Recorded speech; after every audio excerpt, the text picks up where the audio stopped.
soo dhawaad saaxiibayaal dowladda qatar ayaa si rasmi ah u diiday codsi kaga imaaday dowladda Mareykanka kaas oo ah in qatar ay door muhiim ah ka qaadato dadaalada dhexdhexaadinta u dhaxaysa Mareykanka iyo Iran.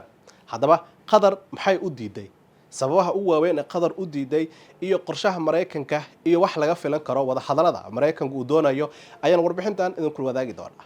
dowladda qatar ayaa si rasmi ah u diiday codsi uu Mareykanku ku dalbanayay in door firfircoon qatar ay ka qaadato dadaalada dhexdhexaadinta u dhaxeeya Mareykanka iyo Iran sida ay xaqiijiyeen ilo diblomaasiyadeed oo ku dhow labada dowladood.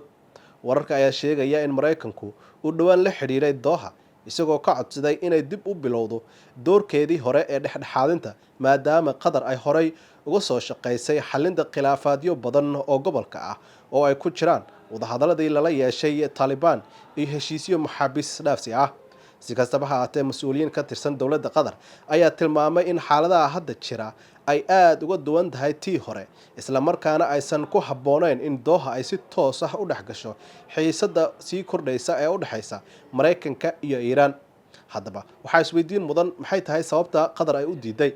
Ilo ku dhow dowladda qatar ayaa sheegaya in go'aankan uu salku ku hayo dhowr arrimood oo muhiim ah. mid koowaad waa xiisadda sii kordhaysa ee gobolka. Khilaafka Mareykanka iyo Iran ayaa maraya marxalad xasaasi ah taas oo halis gelin karta dhexdhexaadiyaha haddii ay xaaladda ka sii darto. Midda labaad waa isku dheelitirka xiriirka diblomaasiyadeed. Qatar waxay xiriir wanaagsan la leedahay labada dal waxayna ka baqaysaa in ku lug lahaanshaheeda arrintan ay dhaawici karto dheelitirkaasi. Mudnaanta arrimaha gudaha iyo gobolka.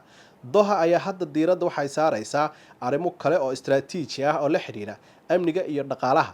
Waa sababaha la dhigi karo qatar waa u diiday in ay door dhexdhexaadineed ay ka qaadato khilaafka u dhaxeeya Mareykanka iyo Iran.